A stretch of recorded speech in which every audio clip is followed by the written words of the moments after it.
Okay.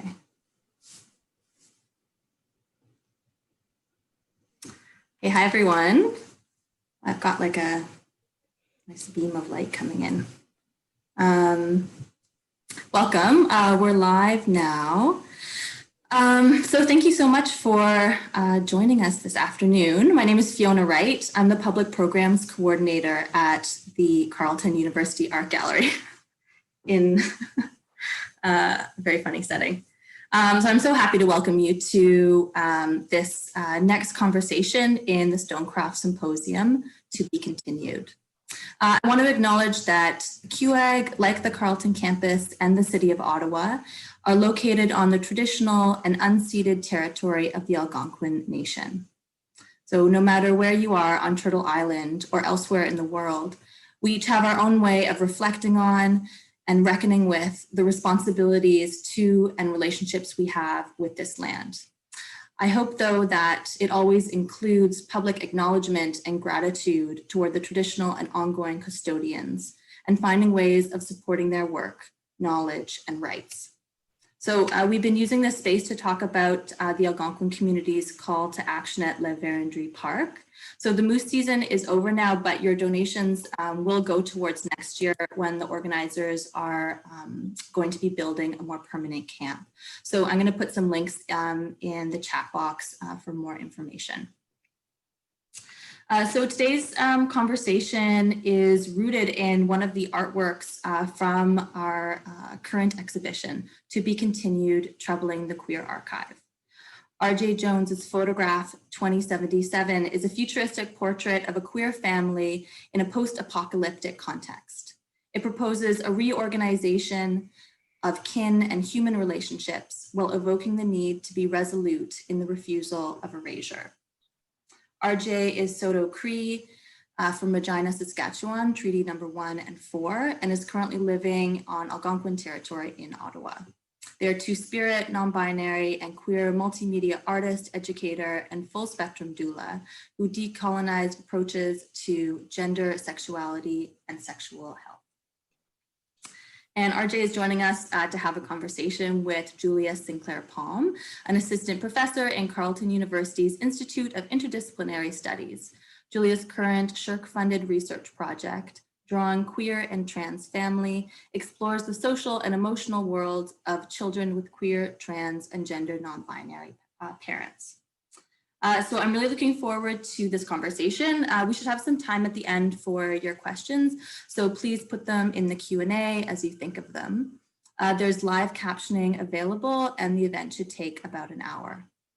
This symposium series is made possible with a generous gift from the Stonecraft Foundation for the Arts, which promotes education in the visual arts and fosters the public's appreciation for the visual arts.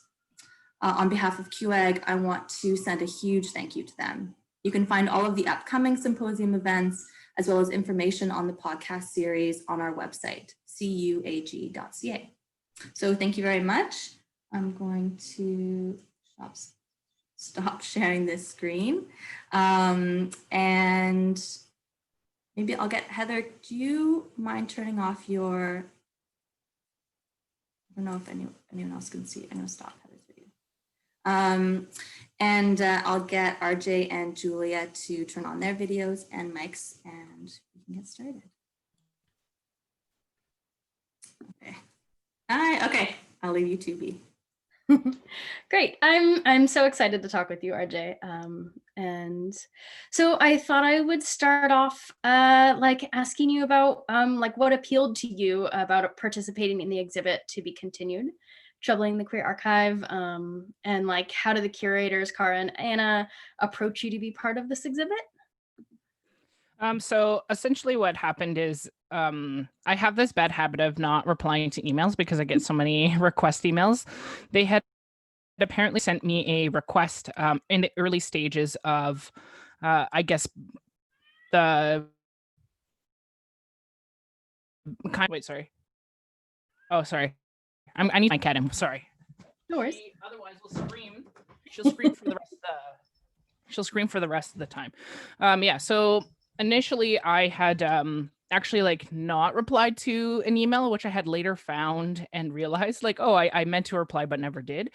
And then they just reached out to me again during a time where I was kind of re-exploring art again, because I think a lot of the times when I'm working full time, I tend to separate myself from the art that I'm doing, even though those things go a bit hand. And I find when I'm freelancing, I do art quite frequently. So they had reached out to me just like at a really good time. And at some point, I'm like, actually, I am interested in doing this, because most of the time I'll be like, yeah, I'm interested. But I also find I'm not always honest about my own capacity to be able to do things, or like maybe not feeling in the best place. So it was actually just good timing. And I feel like came at a when I actually really like needed to be doing art and to be thinking really critically about these things. So yeah, they reached out to me, and then I said, yeah, actually, this would be fantastic. And yeah, I'm very glad it came together in the end. Cool. I'm so glad it aligned. It sounds like with like your capacity and everything. Cool. So I thought it would be helpful to maybe describe what's happening in the piece 27 for folks who may not be able to see it, and maybe it'd be useful to kind of pop that up so folks can take a look at it while you're describing it. All right, give me a second.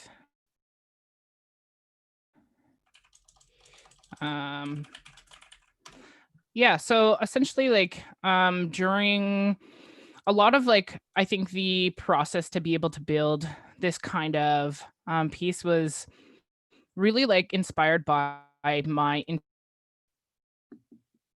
interest in Fallout. It's a series about post-apocalyptic, like if there was a nuclear war that had happened, what does the world after that look like? And I think generally I'm really interested in science fiction. So this is something that I often see like when exploring like science fiction and futures. I don't really see a lot of content about queer people, let alone Indigenous folks. So often in the game, you're scouring and you'll get to see kind of all these little extra bits and pieces of different, um, just like different photographs, different, I guess, pictures into like a past life that I was thinking. If I was, when I play this game, like I would appreciate seeing like a picture of a family that I feel kind of could look a bit old timey, but like a family that's surviving that is like a queer family, and a family that we wouldn't typically see in, I guess, like the archive. So I think for me, like it was really just finding and kind of putting together like an image that was originally supposed to be like a lot of other like types of art, but I ended up like settling like actually like I'm trying to recreate us. I don't know why I'm doing that when I can just take pictures of us. So I took pictures of like my family, and kind of really thought redefining what family looks like to me. So really like the process in creating this was actually like really intense, because I think too like during our mate or like during actually the process of like kind of bringing this picture together, we were also in conflict too. And I think too like being able to build sustainable families and building a few like better and more, I guess, like healthy communication within family, I think takes a lot of work. And I think during that time I was struggling a lot around like what will this piece look like if I'm feeling like unharbored resentments that I can't talk about. So really like 2077 kind of embodies like the struggles of also the realness of what it takes to actually bring people together and to actually navigate conversations of forgiveness, and to also just be okay with other people's differences. And really like at some point like it was just a really up and down process. But I think the process of like building family and like really building like more and healthier, like sustainable, like communication methods ultimately led to like the piece and everything just falling together. Cause before I'm just like, I had a bunch of different concept arts because I really like doing graphic, like graphic novel style work, like comic book art. And that's what it was initially supposed to be. But I think too, it's for me, like, I get a lot of passion from the things that are driving me, and a lot of that is like queer family. It is really just redefining these roles. And it's hard when you're in conflict too to be able to kind of move beyond your feelings around that. So yeah, it was such a really interesting and like up and down process, but the picture and everything came together so smoothly in the end, and ended up exactly being what I wanted it to be. Was not supposed to be a photograph, but I'm very happy is a photograph in the end. Yeah, it's like really interesting to think about the process of like maybe you're more familiar and used to doing comic style depictions or art, and then to choose photography. It's like I find that process really interesting. Yeah, I used to be in a past life a portrait photographer, Oh, cool. so it could reconnect to that part of myself. Yeah, yeah. And I think the like the lighting and the almost black and white contrast going on within the photograph in a way reminds me of some comic styles. Definitely. And I wanted the photo to look old. I wanted the photo to feature like a different looking family, to feature like bigger people as well, because that's often I feel ignored with family you knew. But yeah, like I'm very pleased. And also too, like the side of our place together looks a little like it is, but it looks a bit run down. So I felt like it was the perfect scene and like the perfect family photo. Yeah, yeah. It's like a contrast of like building materials of the house, but also I really like the like the contrast of bodies like you mentioned, but also folks of different like racial backgrounds and potentially class. One thing I noticed was that there aren't any elders in the piece, and I was curious what you thought about that, or if that was intentional, or yeah. I mean, like, I think too during this time and being able to build art or like create art pieces through COVID, that definitely Mm. has a huge impact on how we create these pieces. Because I think too, like, one of the things that I feel is like always heavily on my radar is like symptoms that I don't want to potentially give to someone who is older and who I really love and care about. So I think like really like it also is almost contrast to how like I feel the future is, and sometimes there are going to be people who are more at risk. And in this case, in our present, it is a lot of older folks who are at risk of getting COVID. So even if I feel like I wanted to incorporate a lot of I don't know if that would have been possible because like I don't want anyone to like get sick, and that's such a big piece of that. But it also is like unintentionally this very like meta connection to like our real world and looking at something that is post-apocalyptic, which is why I intentionally went for like a post-apocalyptic theme, just because generally I'm interested in like that kind of narrative, but also to like even like conversations about apocalypse I find tends to circulate around like the comfort of like whiteness. And really, like, I think my people have already gone through like apocalypses multiple times when my people were wiped out. Sure, that felt like the end of the world then. But I find a lot of end of the world narratives actually typically are around people's comfort and discomfort, to being having access to resources. So I wanted us to look like we don't actually have like access. That's not necessarily like the case in real life, but being able to try to capture that, I think was a bit challenging, but also like a lot of fun. Yeah, I'm like thinking about I like have like heard podcasts like Métis in Space. I think they've talked about a little bit of like how the apocalypse has already happened in some capacity.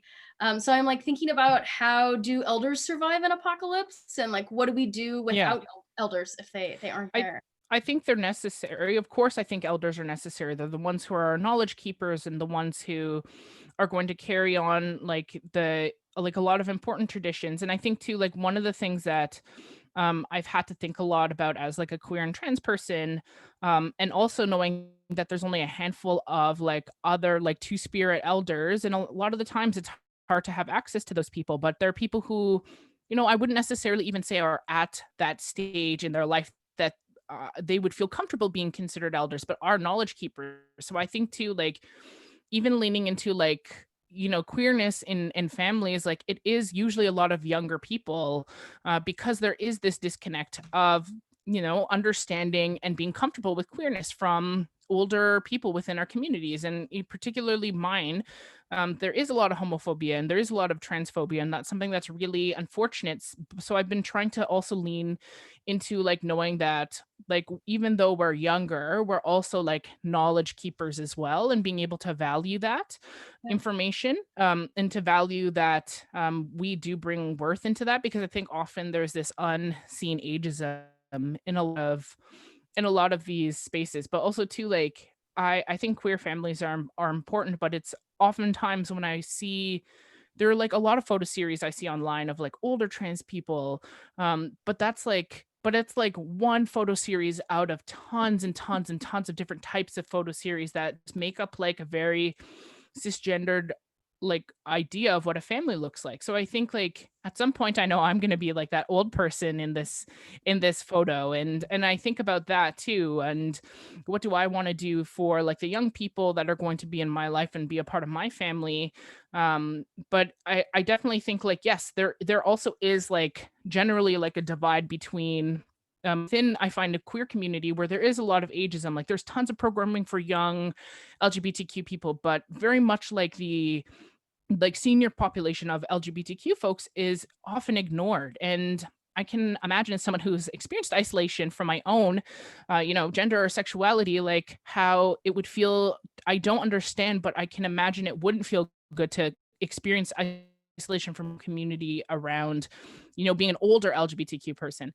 And I think too, as I get older and I'm not as interested in doing, not that I can, but like I'm out of the stage of like, being a young queer person who wants to just party all the time, because that's my only way for a while to build connection with other people. Now that I'm past that point, I'm like, yeah, there isn't actually like a lot of options for people who don't like participate in party culture.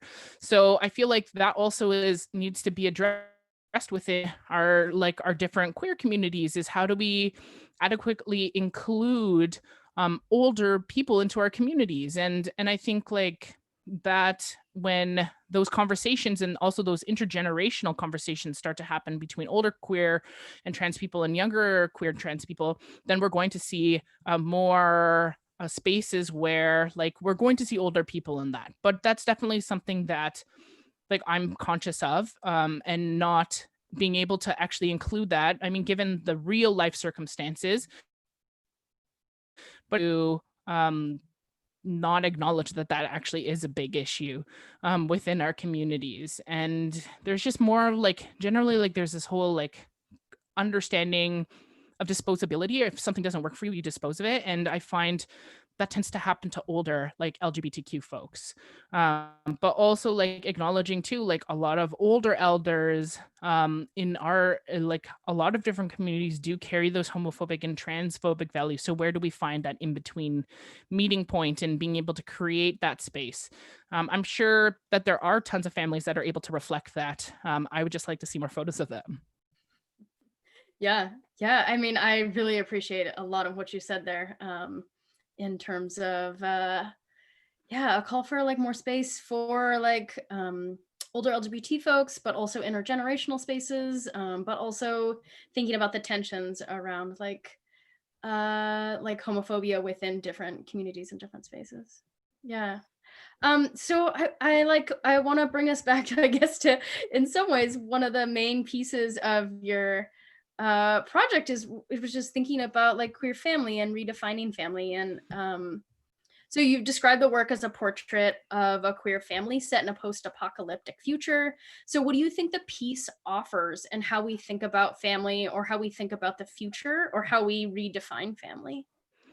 I think generally that the nuclear family dynamic isn't one that works. And I know that from seeing like a lot of the are like the ways in which like I kind of explore history in the nuclear family, and how a lot of that was not all of it, but there is a history around nuclear family to be able to hoard wealth within families. So there is definitely there's roots within like we need to the roots within capitalism, but really just like passing on knowledge that people think is more important, and sometimes that knowledge could also hurt others too. So like I also see like a lot of like families who are able to pass on like white supremacy in a really tangible and easy way because of that, like understanding like, oh, if we're operating as a unit and we're the only ones who are right, and we're not willing to, actually learn and invest into other communities or learn in something that is bigger than just one family unit, like to me, like that doesn't make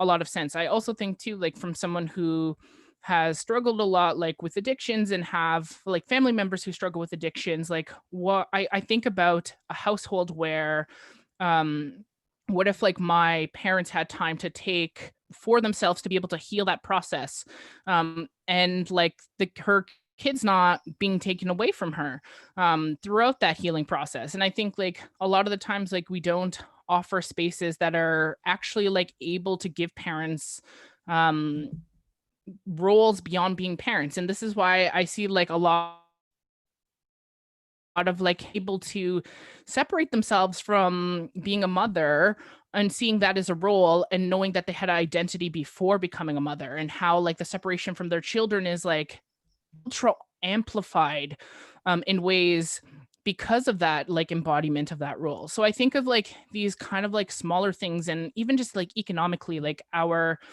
government system only supports families that are like nuclear, but also too like I have met people who have grown up in like polyamorous households, and those people don't understand what jealousy is because of that's the kind of household they grew up in.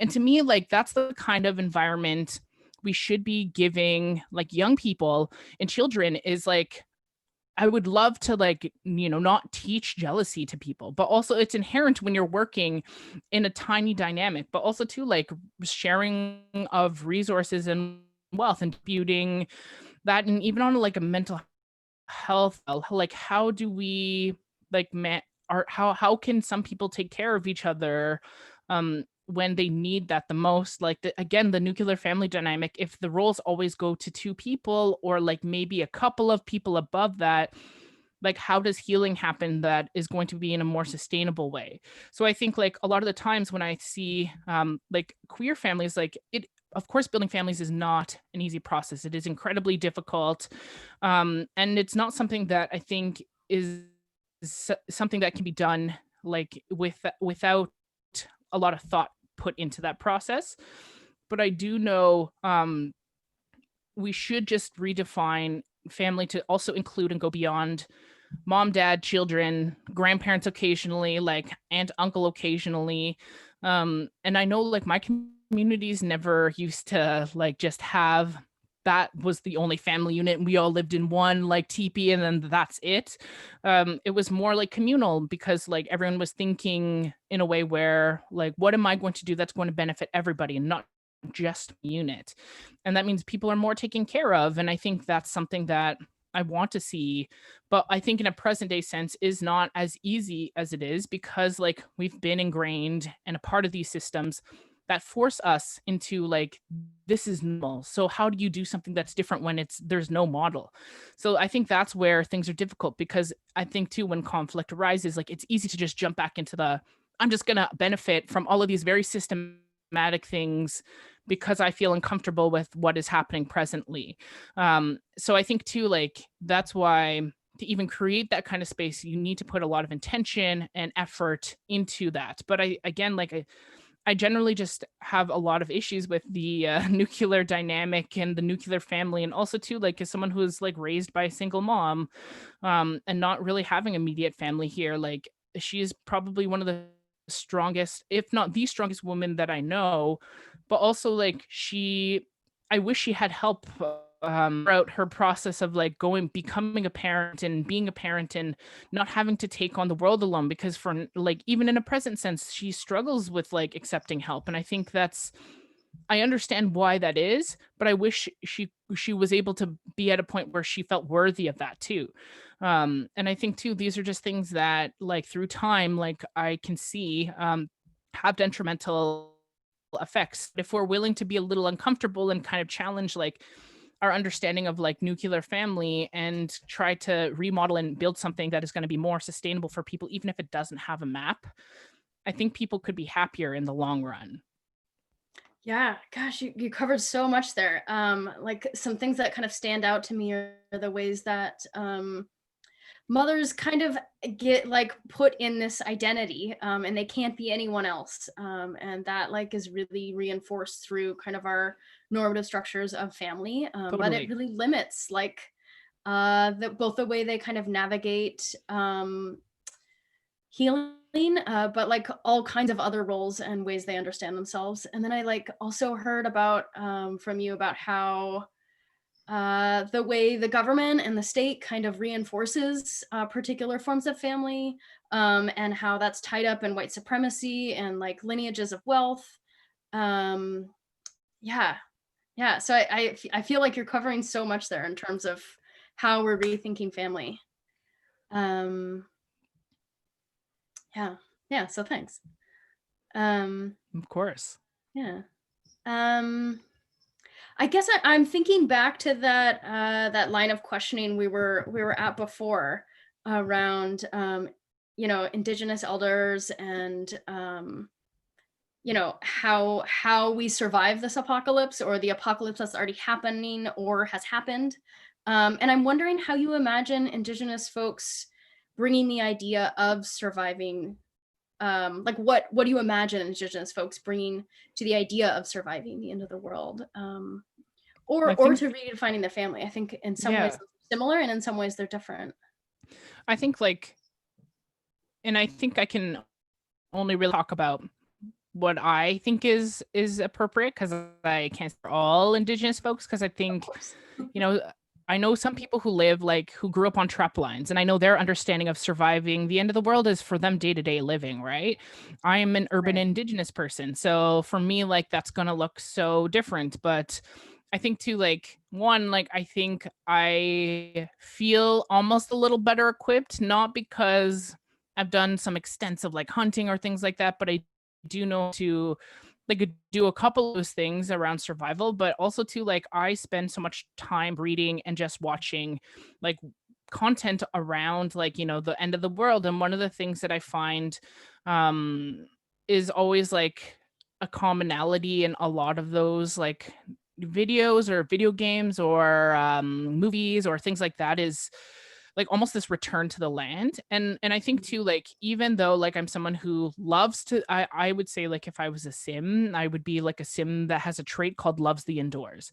I'm a Mhm. person who does like the indoors, like that's where I'm most comfortable, but also because I have tons of allergies that make going outside hard. But beyond that, like I think every single time I get opportunity to go on the land, I feel this type of connection and this understanding and this fullness around knowing that like outside of capitalism, outside of all of these things, if you take care of the land will take care of you.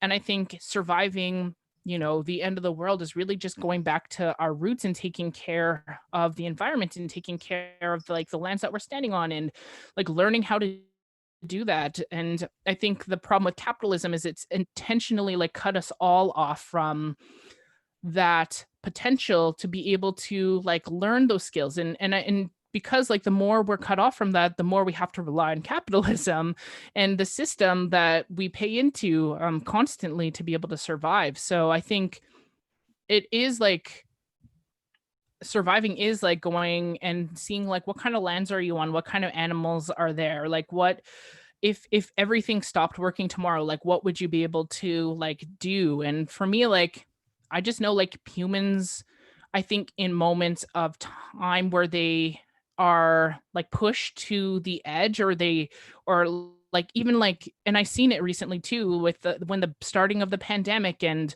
the ways in which like people just demolished grocery stores. Like there was no toilet paper anywhere. Like I think one of the core values of being human, unfortunately, is to self-preserve and be greedy and not think of not think communally, not think of units. And I think too, like that's something I think like walking through those grocery stores that had aisle after aisle of nothing and taking pictures just reinforced this idea of like knowing that if the world does end tomorrow, like I know people are going to operate from a completely different understanding then, the rules that we have that allow us to just not, steal from somebody to get their food. And I think too, like for me, I'm very realist about that. And I'm not realist about a lot of things, but I am realist about the nature of humans. And I think it would require, surviving would require like making difficult decisions around um, identifying like who to trust and who not to trust, and potentially being robbed, potentially being killed. Like these are all things, and I think it's actually humans who would be the bigger issue than actually going back to the land. I think the greed of humans is the thing that almost challenges my idea of like surviving the end of the world, because I think I'd be more worried about humans becoming an issue when trying to survive because people are just trying to hoard resources. And that's something in all of the games or like stories that I read, it's because of resources. So it's already happening. So I think, the end of the world is happening, and it very much started when people got greedy and started to hoard resources that need time to be replenished. Like my people, like I'm Soto and Cree, but my Cree people like were nomadic. They didn't stay in one place for too long because they wanted that area to replenish the resources. So we don't do that here though. And I understand like why we don't do that. And also too, like the plains is like a flat land, and like of course there's like a whole geographical like understanding around like why my people would move, but they also moved with their food. So I think, yeah, just going back to like this, surviving, what does that even look like? How do we even talk about that? Um, I think it like requires us to go back to the land, but also like acknowledging there is going to be like a lot of other difficulties that come with that. So not only are like a lot of us not prepared, especially if we're city people, particularly, a lot of city people aren't prepared to like get out there and hunt, especially too like for me, like when I see moose I see food, but I know if someone has like associated like, oh, moose with like, like they love a moose, like that already is going to be a barrier of you being able to survive. Like if I had to kill my cat to survive, I couldn't do it. I'd be like, all right, I'll starve, eat me, please eat me. But also too like this connection and almost disconnection of like also our love. I love animals, but too like even I just couldn't do it. But that's also because I didn't grow up with teachings around like this is how you honor the animal's life and this is what that animal gives to you. And for me, I think like the thought of doing that to like a more domesticated animal is just something I couldn't do. So like even that, like there are so many, I guess like I just think about this in such a holistic perspective of like, how could we even hunt if we live in a society that is so soft towards animals, but not people? I think Yeah, that's yeah, ultimately what it is. It kind of goes back to that. yeah. But I think we have been surviving though, since contact and since the smallpox wiped out millions of indigenous people, and since like my grandparents were taken to residential schools, and I'm pretty sure they didn't think they'd survive that, but yet I'm here today. And I don't think my mom expected to survive like, the 60 scoop and being sold to a white family in Ontario, and people still don't know about that history that happened here, but yet I'm still here. So I think like there are so many different areas of, surviving what a lot of people assume is the end, but yet we're still here. But I think about that conversation a more like since I play a lot of end of the world games, I think about this a lot. Yeah. Yeah, yeah, yeah. I and so something you're bringing up, I feel like that's like kind of threaded through what you're talking about is this idea of care. And I'm thinking a lot about care lately. So, like care practices and mutual aid. And I think your work really asks us to reimagine what care is and looks like in the family. And I think COVID has also presented like new ways to discuss care. So like mask asks people to like Yeah. imagine that they can cause harm to others and to Mhm. imagine themselves as an agent of harm. So I'm left thinking about like, what do you think care is and how does it function in families and chosen families? What's the role of care in redefining family? And then these other like kind of complicated questions around like the concept of care, of like who's granted care, who's denied care, Mhm. is care only for those in our family, and what does it Yeah. mean to care for the land? How does the land care Mhm. for us? I think too like even understanding care, I think it's so individualistic because I think there are many ways, or I'm thinking particularly before when we were having like a brief conversation before we started this talk around like love languages. Right. And I think when I think of care, I think of like love languages and what are the ways in which that we as individuals care for other people. Because I think if we kind of like focus on really honing in on the individual needs or the individual like gifts and skills that people have, then we're going to actually create healthier communities because it's not going to be this one person who's like forced into, doing the 9 to 5, but actually hates it and is actually like secretly an entrepreneur and could be making tons of money in other ways, but is doing that because that's their obligation. That person maybe mental health wise isn't doing the best. But I think when people start leaning into like the things that they're good at and also leaning into their gifts, it also alleviates other places. And given and granted too, like not everything is like compatible with each other per se, but there I think too just having a more awareness even within a family, in a family unit, like what are the ways in which like I care for others. Like I definitely got my gift giving from my mom, but also if I didn't like a gift my mom got me, like she'd be like devastated. I could tell.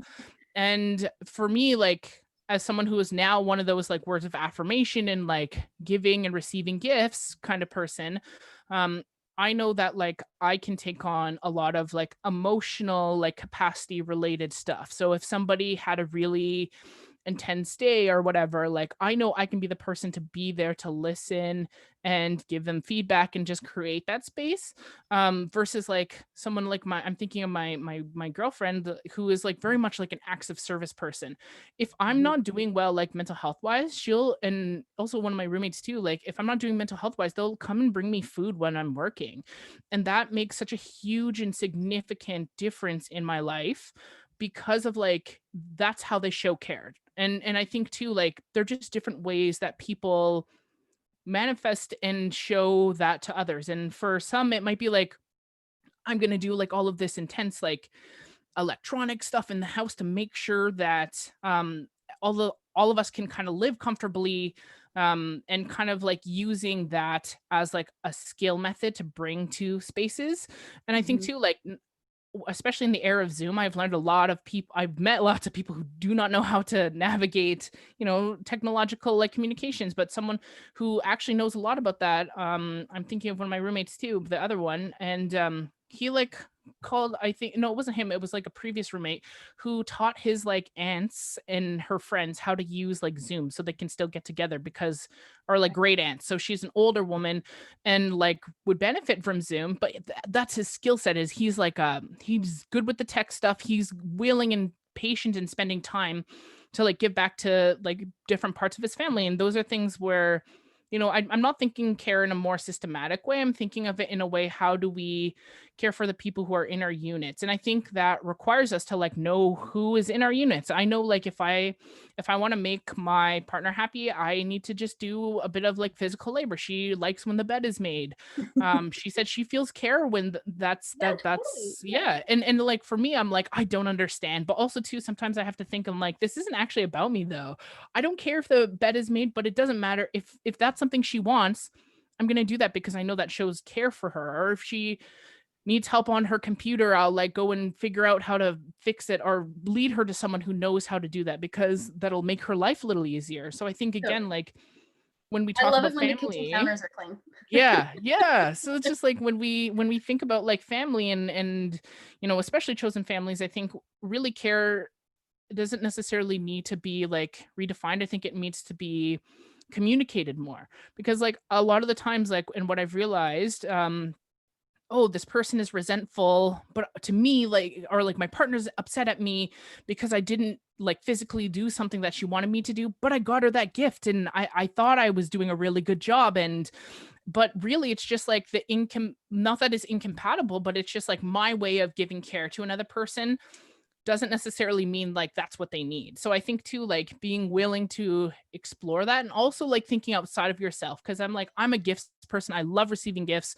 I also like words of affirmation. And, but also too, like, I know people who are just like, yeah, receiving gifts is on the lower side of like what they desire and what they want, and that's also okay. So like meeting each other halfway and also knowing like this is how this person gives care. I know that's what it means, but also like being willing to have those conversations. So yeah, I don't think care also is that just for our families, because I try to really implement this within the work that I do as well. And I just started a new job, and I'm in that process of getting to know some of my coworkers and really figuring out ways that like I figuring out like one, like what are their love languages, so like the if there is anything that I can do to alleviate and help, and that's particularly like how I'm going to like navigate that.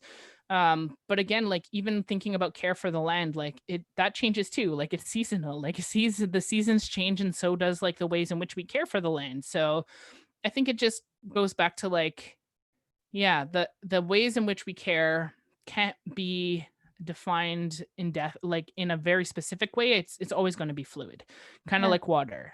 Yeah, yeah. And I think part of that, like what I'm hearing in there is like the way consent and boundaries kind of function within that too. And it makes me think of your work as a sex educator.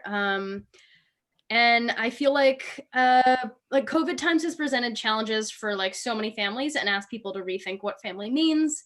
And so when I was at the beginning of the pandemic, I was living with a group of like queer folks, and over dinner we would chat about how to interpret public health recommendations Mhm. and then how to navigate issues of consent and care in regards to COVID safety. And we found that we had to translate messages from like the World Health Organization and the Prime Minister that often Mhm. described families in ways that like totally didn't align with our family. Mhm.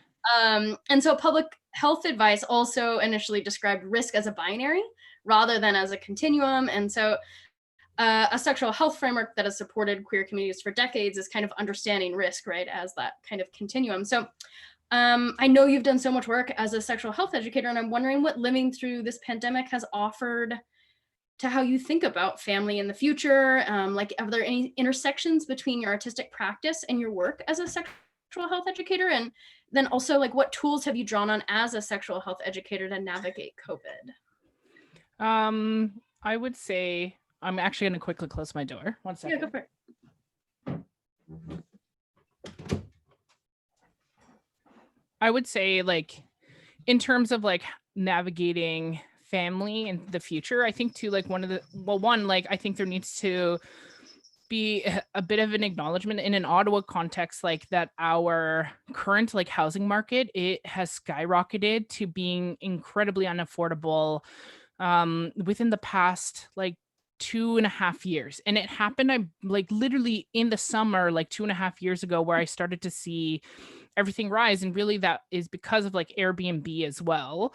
Yeah. But like how it's hard to actually like afford a nice place that isn't like a closet um if you're only two people. So one, like I think like economically, like what I'm seeing is like more families actually starting to like more people like almost transitioning and becoming a family to create like a household unit that not only supports them like emotionally, like mentally, physically, but also like economically, because that's also something that I think has been a really good shift. Because I think too, like pandemic and isolation, that has definitely impacted the ways in which I have so many friends who just said like, I can't do it. I'm not living on my own anymore. I'm actually going back to live with my family. I just can't live by myself. I have so many friends who have done that. And honestly, it talks to like how like humans, I don't think are meant to be alone either.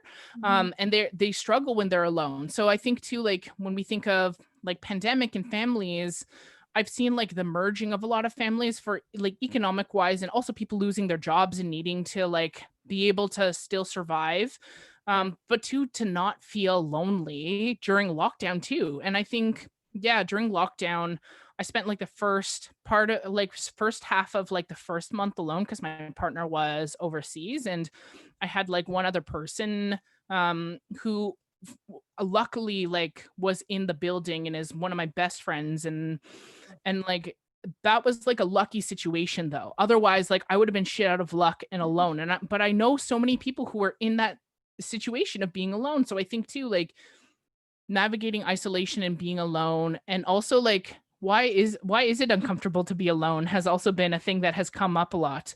um so I think like not only that, and redefining families, I think families are only going to get larger and are going to we're going to start seeing the shift of like chosen family being actual family, instead of making that distinguishment, because we're always like chosen family and family. But sometimes like blood doesn't, like if there's anything, like my mom who's a part of the 60 scoop, um taught, if that hasn't taught me anything, is like blood doesn't have to equal family. And I think too, like with the relations that I make, and the families that I want to be able to create, I want them to look different. I don't want the same like brown native person like being the only person there, because I think we learn so much from other communities and through, and I really think like my queer and transness allowed me to kind of get outside of like what was the norm for me, to be able to like experience that. And there are just certain things that I've been able to do and accomplish, that I wouldn't have been able to if it wasn't for like breaking out of that. So I hope that the pandemic kind of puts people in a situation where they think about these things more. And it has been like, I have seen so many conversations that has never happened before that I've pushed for, that are just happening more organically now because of this. And specifically around like, xenophobia and anti-blackness. These are things that happen a lot within indigenous communities, but also of course like everything that has been happening in the States, with George Floyd, and how that spark really just ignited this like understanding, and that we need to kind of come together. And I appreciate that. And I think too, like the ways in which like that significantly shifted the ways that I see family, and how I want to, have families, and also including people who don't want to have kids either. Because like I know like my partner and I, like we don't want to have children for like a lot of reasons, but too like global warming, and the climate change is something that actually made my choice of not wanting to have kids, but having a little one in the house who like loves me. And given that I don't spend as much time with them as I should, because I'm distracted with a lot of other things, and that's even family building is, and also taking an accountability for those things, that's always an ongoing learning thing. But beyond that, like I think like we're going to see and have to see like a shift in that too. And also like, can two people like be considered a family without having kids? Like, and but for me, like I have a fur child and she's already enough. So but also too, like I have this other wonderful like family that I live with, who we've been able to create a really great unit. And of course there's always going to be ups and downs with that. But I think too, like there's a lot of strength in being able to like, seeing people who would typically respond to like different conflict in a really intense way, to just being like, actually, no, you're right. And growing with people. And I think that kind of goes against like this typical narrative of disposability that we see with, because of capitalism, but also like is definitely ingrained within like white supremacy. And the reason why like my people were so easily to be disposed of is because, if we were defined to be as alien, then of course we wouldn't be, um we wouldn't be they wouldn't be justified to like take my people um out. And Yeah. yeah, like I think to just to touch a bit on like the intersections between like art and sexual health, like one of the things that I've really leaned into is understanding that, I think even conversations around like sexual health are a lot of the times inaccessible, but we have to look at why. And then it makes me understand like, yeah, my parents and grandparents, especially my grandparents who were within like residential schools, like experienced a lot of different kinds of abuses. And this is something that is really common amongst like a lot of my friends' parents. And I understand like why, like the conversation of sex is taboo, and whether we're talking about sexual health, but because there's the word sex in it, there's just a lot of stigma. And especially too, if you've been someone who had actually experienced, violence and sexual violence, like there's a conflation. And this is also why, I know like there's a lot of mistreatment of LGBTQ indigenous folks, is because of that conflation, and assuming like, oh, gender and sexuality like must mean you're a sexual deviant because of that. So like the ways in which like I find my art is able to kind of build a bridge is, I don't have the images here, but I had a series, actually, which I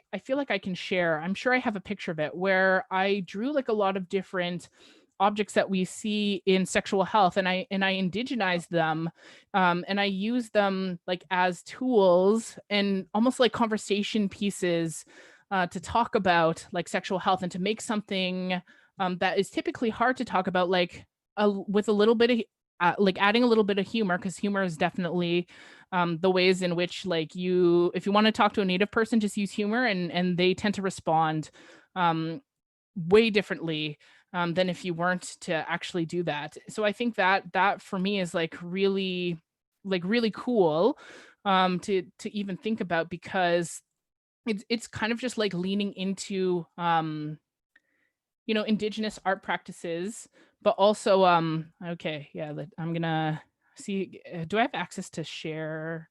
I can share my screen. Oh no, it says host disabled sharing screen. um let's see. But yeah, yeah, it's a really good image, Yeah, it which sounds really cool. but yeah, it's essentially like taking a lot of different objects that we see in sexual and reproductive health, and indigenizing them to make these conversations a little easier, and to use art as like a bridging tool to talk about these things.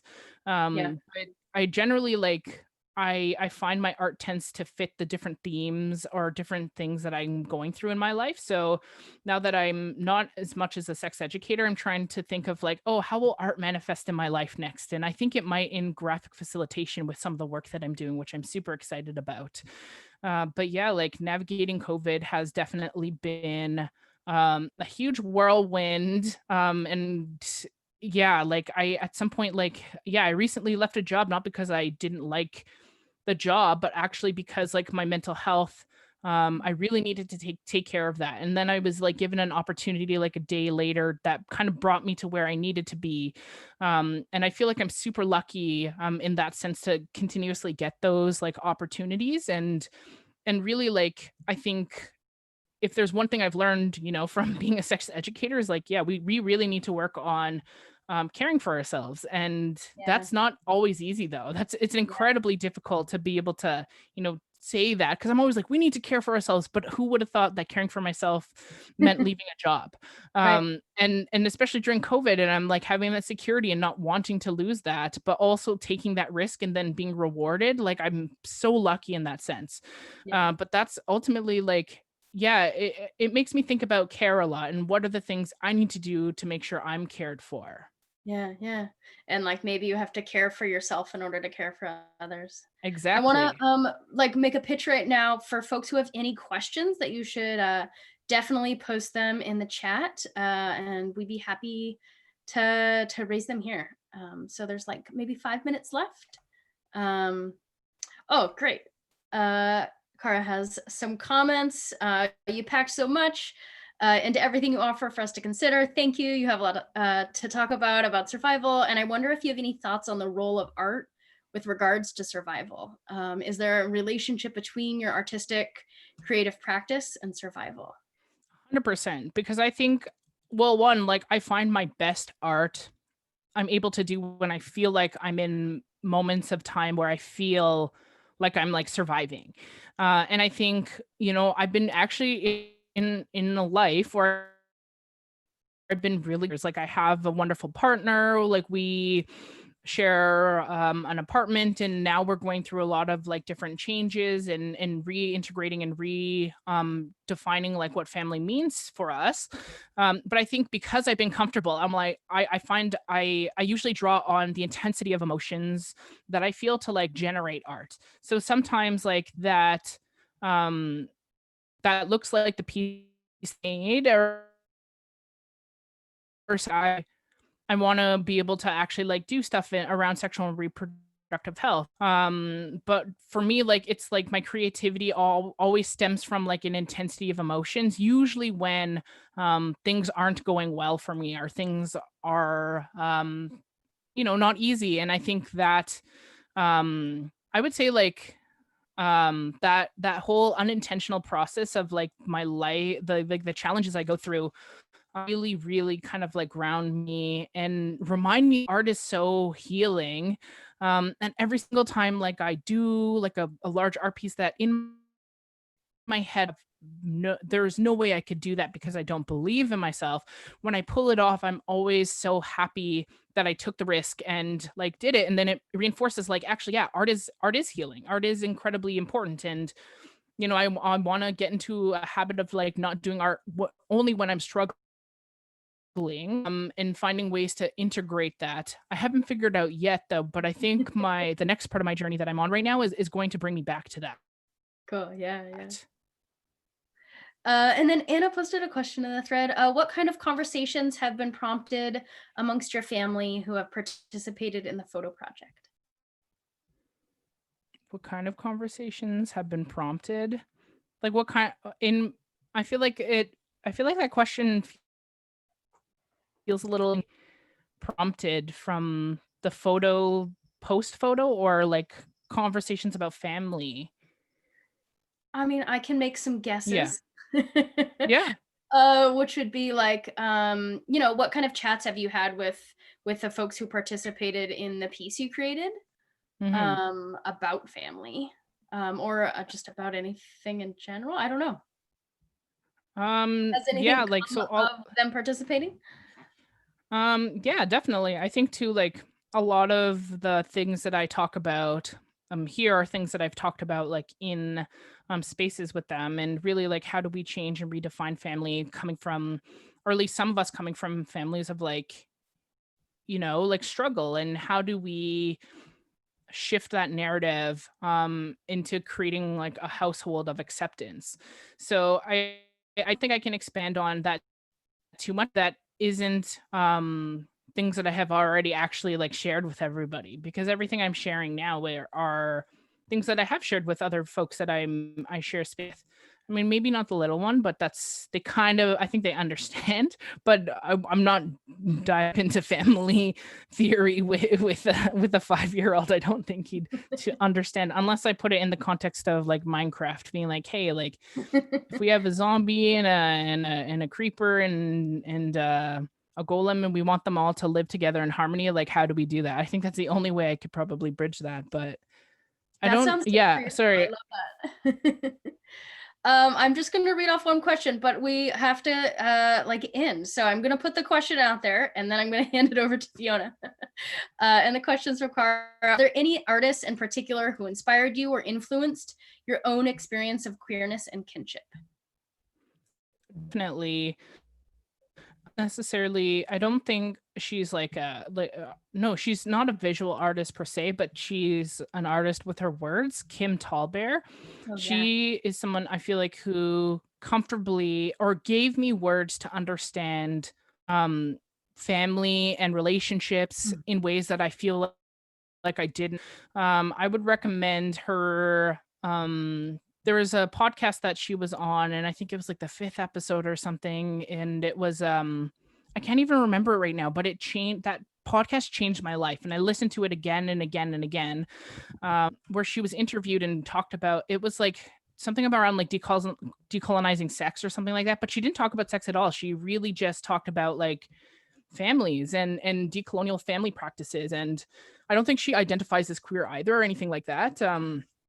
But she definitely has made me rethink, ownership of, or this idea of ownership of people. And if we know we can't own the land, then why do we think we can own people? But yet we practice that in like a toxic monogamy culture. But those are things that I always think about, and I try to challenge even within myself and not recreate like those patterns. And of course, I'm always and will be like on a journey of navigating and unpacking that. Yes, my relation cast. Yes, all my relations podcast. I'm glad you got it. Yeah, changed my life. Oh, I'm so glad someone was able to. Oh yeah, what? Sarah Rotz? Okay, yeah, it is so great. All right, I'm going to invite Fiona back into the conversation. Hi. Thank you both so much. I'm just going to put up the end screen here. Yeah, I really just want to send a huge thank you to you both for being here. It's such a rich conversation. I just loved it. And thank you so much to the whole QAG team and to Chris, who's been doing a fantastic job with the live captions. And also a really big thank you to Anna Shahawk and Cara Tierney, who are the curators of To Be Continued. So as you know, we are currently closed.